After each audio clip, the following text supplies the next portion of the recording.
Hello and welcome to Newscentre. With me, Parikshit Luthra. The political turmoil in Rajasthan Congress is our top focus today.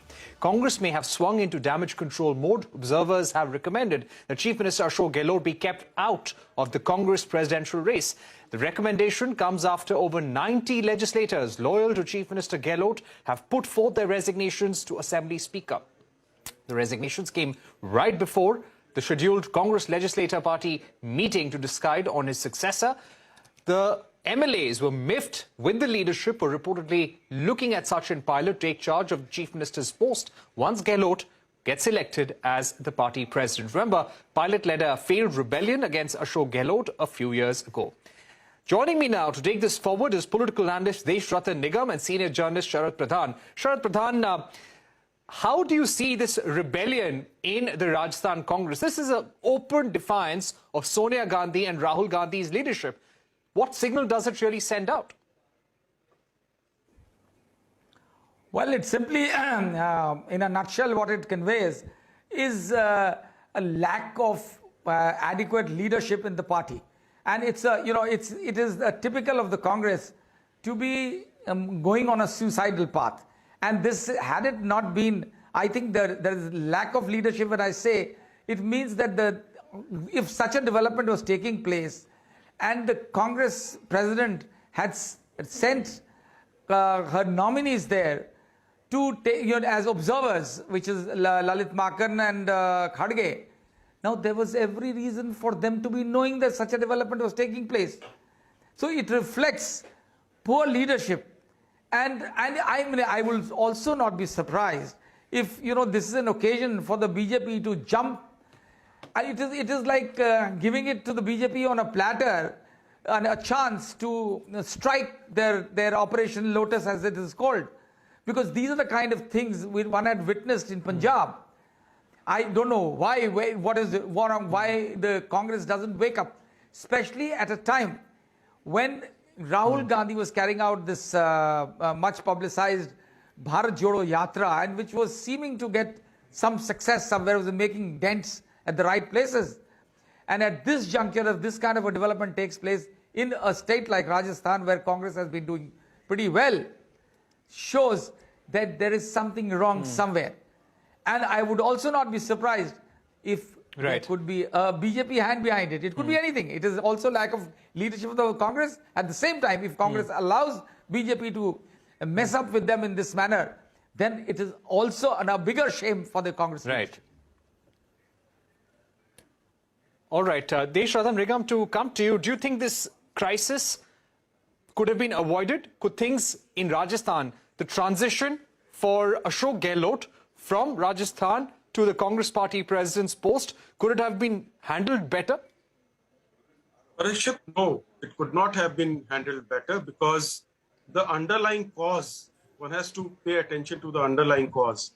The underlying cause is that the Sonia and family wants to wield power without any accountability. Hence, they wanted a puppet president.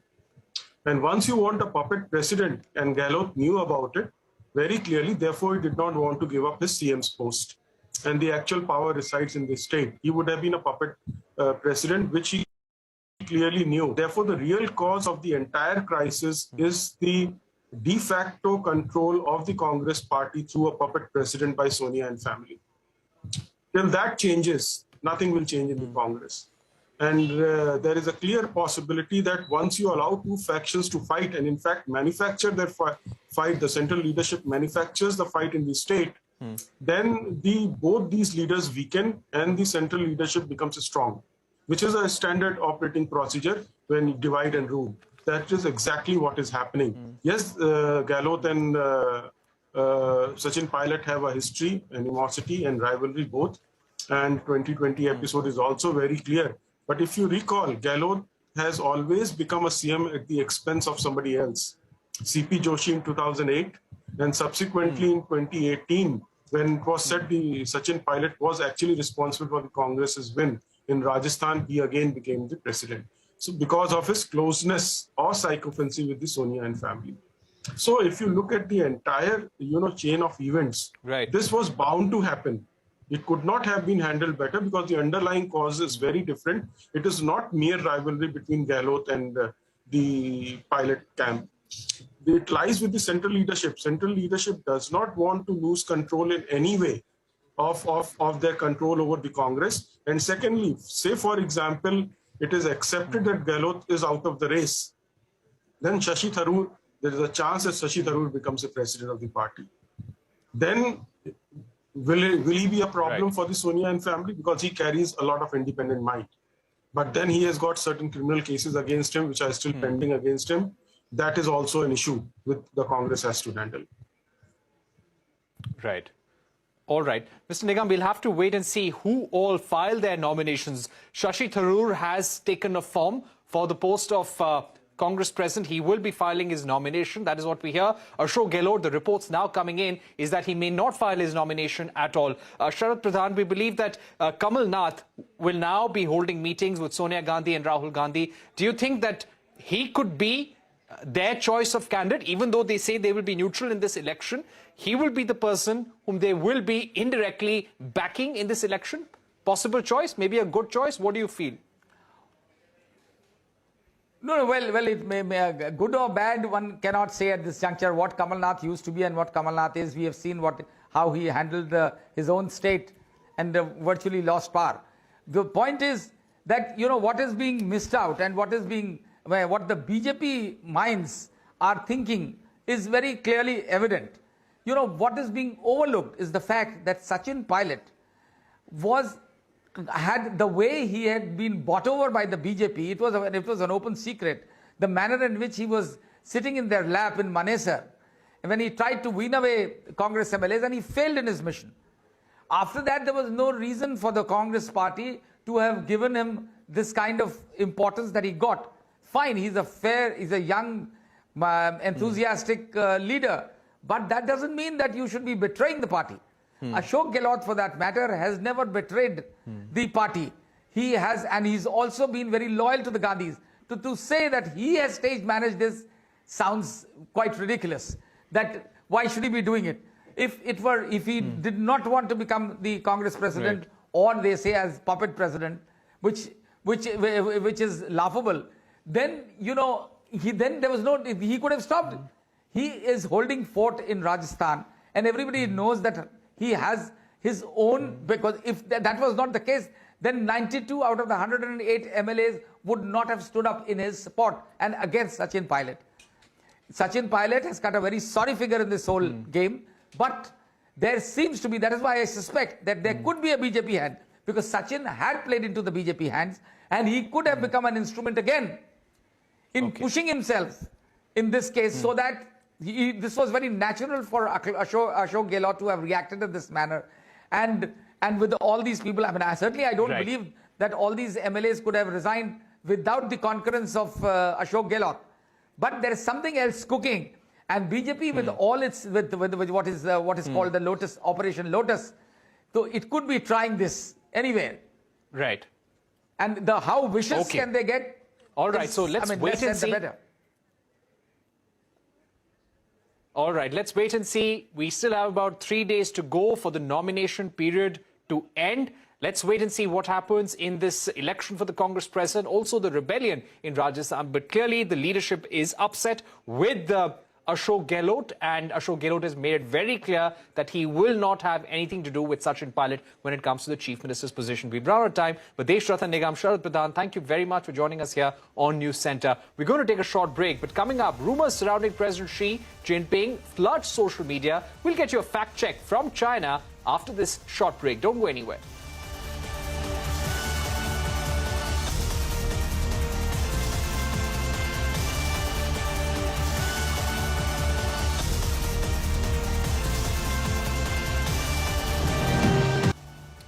Welcome back. You're watching Newscentre. Spotlight on the auto sector. Just as Navratri begins, Maruti Suzuki has unveiled its mid-size SUV, the Grand Vitara. The model is the brand's new flagship offering. The base variant has been priced at just over 10 lakh rupees. 10.45 lakhs ex-showroom to be precise. It is equipped with hybrid powertrains and includes 6 airbags in its safety features. The Grand Vitara will compete with the likes of Kia Seltos, Hyundai Creta, Volkswagen Tiguan, Tata Harrier, among others. We're now joined by Shashank Srivastava, Executive Director at Maruti Suzuki. Mr. Srivastava, thank you very much for joining us. Today, the pricing for the Grand Vitara has been revealed. Creta will be your biggest rival. Tell us how you will be taking on the Creta and the likes of the XUVs, the Scorpios, the MG Hectors, the Harrier, the Safari in this segment. I think this segment, the mid-SUV segment, is one of the most important segments within the SUV. And as you know, SUV segment is also the largest now in the entire industry. One of the reasons why Maruti's market share has been pulled down a little bit, our non-SUV market share upward of 65%, but when you include SUVs, it falls down to around 45%. And the reason is that we didn't have an offering in the mid-SUV segment. The mid-SUV segment last year was almost 5.5 lakh units, 18% of the overall market. So our entry in this segment would definitely see an increased volume for us, as also our objective of getting increased market share. And on what type of customers we are appealing to, actually the Grand Vitara is a whole range of SUVs. So you have the manual transmission and the automatic transmission in the mild hybrid form, as also the four-wheel drive, the Suzuki All-Grave, and then that strong hybrid intelligent electric vehicle that we have on the upper end. So it will appeal to a large number of customers, and that is the beauty of this segment. We hope to attract and take volumes from fresh customers, as also many of our competitors who are operating in this segment. How many bookings have you received, sir? And how many will you deliver during Navratri, during Diwali? So at the moment, today morning, we had crossed the 57,000 booking number. The production just started, and I would expect that during the next 1 month, probably we should be looking at around 5,000 or so deliveries. Okay, looking at 5,000 deliveries in October. And what would be the number for the whole festive season? So if you're talking of the Grand Vitara, this is the number because we just started sale today. So we are expecting the ramp up of production to happen subsequently. So obviously with 57,000 bookings, we are looking at much larger numbers when the production ramps up in the subsequent months. Okay, Mr. Srivastava, also explain us the pricing strategy, because the strong hybrid version is 50,000 more expensive than the High Rider. The mild hybrid version is 20,000 cheaper than the High Rider. So how does this really work? How have you arrived at the pricing for this vehicle? Yeah, so this question has been asked to me since morning a couple of times. Actually, first thing is that it is not, we are not really benchmarking the High Rider. Because High Rider, as you know, is also a new entrant in this segment. And there are many players, and you listed them out when you began this show in your opening remarks, how Creta, Seltos, Harrier, Tiguan, and all those vehicles are also there. So it really our strategy was to look at the entire range of consumers who would like to take the vehicle and take advantage of the fact that we have such a large number of variants. I just mentioned the two-wheel drive. We had the four-wheel drive All-Grave. Then you have the 680 version, and you also have the intelligent electric hybrid, the strong hybrid system. So we were looking at across the board, and obviously we have to compete not just with High Rider in the market, but also with these other models. And as regards the 50,000 extra on the strong hybrid that you mentioned, we have also introduced a package, a introductory package for the consumers on extended warranty, a 5-year, 100,000 kilometer full extended warranty, and accessory package of almost 40,000 bucks. So that is totaling about 70,000 rupees benefit. So that has been done only because we wanted to make sure that there is an early adoption of the strong hybrids for the Grand Vitara. Okay, we've run out of time, sir, but one quick question. If we speak about Maruti Suzuki in total, not just the Grand Vitara, how many deliveries can we expect in this month? So it's still, I think it's premature, but I can see if you look at the festive period, normally of the total annual volumes, about 26 to 27% of the total volumes come from this festive period. So we'll have to see how the production goes in accordance with the underlying demand pattern. So I'm not in a position to give you an exact number at this time. Okay. Yeah. All right, Mr. Srivastav, always great talking to you. Thank you very much for being with us on Newscentre. Moving on, ahead of a crucial meeting of the Chinese Communist Party's 20th National Conference, there have been rumors of a coup and arrest of President Xi Jinping. Several Twitter handles claimed that the PLA had taken control and that 6,000 international domestic flights had been stopped. While there has been no formal statement from the Chinese Foreign Ministry, the CCP has elected all delegates for the meeting on the 16th of October, where President Xi is expected to secure an unprecedented third term. Let's go across to Anant Krishnan, China correspondent for The Hindu, joining us from Beijing. Anant, has there been any response from the Chinese government to the social media handles that have been active over the weekend? There has been no response, and I think it's expected there is no response because I don't think they want to give credence to those rumors. And from my own point of view, Parikshit, being here in Beijing, it's been quite surreal to see all of this social media speculation when the fact is actually there is zero evidence to suggest any of these rumors that have been spreading, starting with some overseas Chinese websites in the US, and then later picked up on some Indian social media handles as well. And I think that it's been quite surreal to see it because there's no such thing as, military movements that are extraordinary in Beijing. Life here in the Chinese capital this weekend has been as normal. And as you point out, Parikshit, on Sunday, you had the Chinese Communist Party take a closer step to the October 16th Congress, while they announced the list of delegates. President Xi Jinping is among those delegates, as expected. And my reading, Parikshit, is he'll come out of this Congress next month in full control over the party, the state, and the military for the next 5 years. And I think there's nothing to indicate to the contrary. Right. Have any analysts in China, have any of the papers there reported anything on this Twitter controversy that has been going on? Any view coming in as to why these are emerging just ahead of the party Congress? I think that there hasn't been any commenting by analysts in China or papers in China. And it's interesting to also note, Parikshit, it hasn't really been by international media organizations. And it seems to be something limited to a few overseas Chinese websites, as well as I think the Indian media has picked up these rumors as well, in my view, to a surprising degree.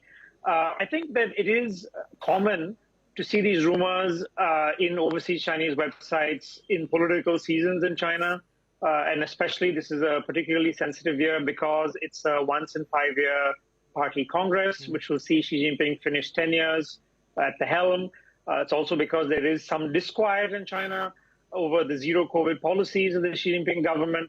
And recently, last week, Parikshit, you had the sentencing of 3 senior party officials who, by the party's own account, had, quote, endangered China's political security, which means they challenged Xi. So I think all of this made for an interesting cocktail which fed rumors, and it tends to happen during political season in China. But I would urge people to take it with a few grains of salt. All right. And finally, Anant, on 16th, we expect President Xi to secure an unprecedented third term. What will this mean for President Xi and his hold over the political establishment in China? I think the most interesting thing to look, Parikshit, would be how much damage the current state of the Chinese economy, which is the worst in many, many years, as well as the zero COVID policy, whether it has any damage on Xi Jinping's ambitions in filling the next Politburo with his own people. I think that'll be the most interesting thing to take away from the Congress. I think it's a done deal that he's going to be in charge for 5 years, but it's an open question how much of the next leadership will be Xi Jinping's own people and how much he's going to have to compromise to others in the party. I think that's going to be something to keep an eye on, Parikshit, when it concludes in the end of October. All right, Anand Krishnan, thank you very much for joining us here on CNBC TV18. With that, it's a wrap on this edition of News Centre. Thank you for watching. Goodbye.